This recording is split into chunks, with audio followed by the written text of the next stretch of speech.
Hey you guys, and welcome to another episode of Advice Lounge. I'm Kelsey Sanders. And I'm Kevin Andrews. Now every week, we take some randomly chosen emails submitted by you guys, our members, and try to give you advice on anything and everything that could possibly pop into your brains. That's right. Now some of the topics, they might be considered a little bit mature, but many teens today face these situations, and we just want to provide a place where they can feel safe about getting good advice from their peers.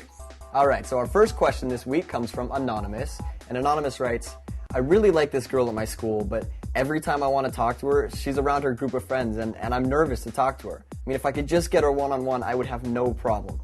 What should I do? Well, trust me, I understand how nerve-wracking it can be to approach a crush in front of a group of people. I mean, who knows how she'll react?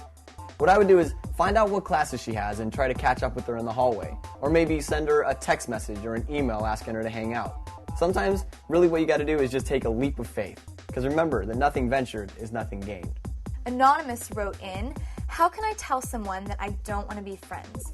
Well, first you need to make sure that you're clear with yourself as to why you want to end the friendship. Did your friend do something that hurt your feelings, or is doing some stuff that you don't want any part of, like drinking or other reckless behavior?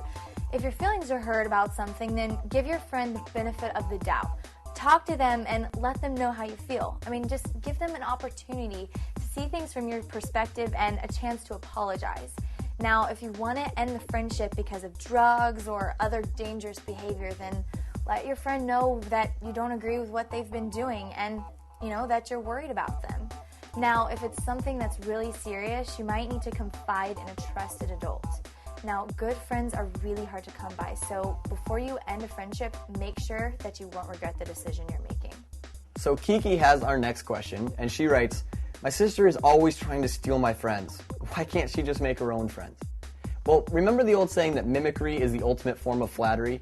Although it might be annoying to you, your sister obviously looks up to you and enjoys spending time with you and your friends.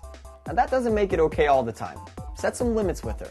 Spend time with your friends outside of your own home to limit her contact with your friends. Now, if your sister doesn't respect your boundaries, it might be time to talk to your mom and dad and maybe ask them for a little bit of help. The truth is, the less you let your sister see how much it bothers you, the less interested she'll be in trying to hang out with you and your friends. Alright, next we have Buttercup, and she writes, my dad is not very affectionate, but I really need a hug from him once in a while and just to hear him say he loves me or is proud of me. What can I do? Well, it's important to understand that many dads grew up in households where expressing their feelings wasn't tolerated, let alone encouraged. Your dad probably has no idea how you're feeling, so just sit down with him. Let him know exactly what you need. Sometimes it can be hard to ask for affection and love, but be specific.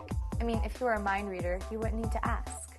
Alright, so Anonymous wrote in and asked, now my parents do a lot for me, and I really realized it when I saw how my friend's parents are hardly around for her. And I want them to know I appreciate them.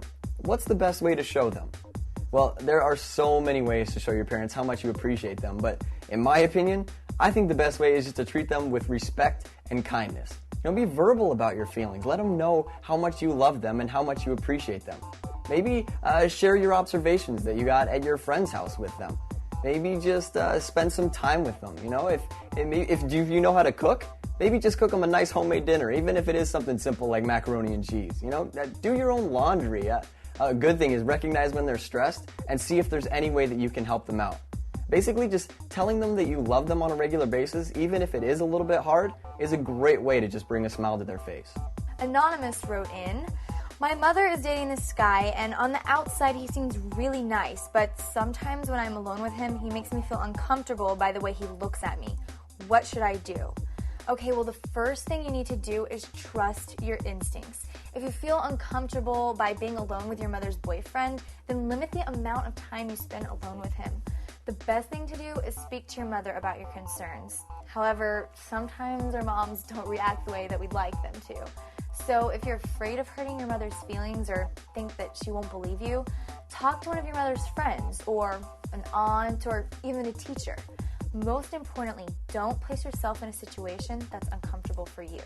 Now, if you want to submit your question for a chance to be featured on the next episode, go to the Advice Lounge homepage and click on the link in the Submit to Advice Lounge box on the top right side of the page. And who knows, Maybe your question will be chosen. You never know. All right, guys, this is Kevin Andrews. And Kelsey Sanders for Advice Lounge. Remember, a person can only be truly different by being themselves. Be a leader, not a follower. Thanks for watching, guys. Bye.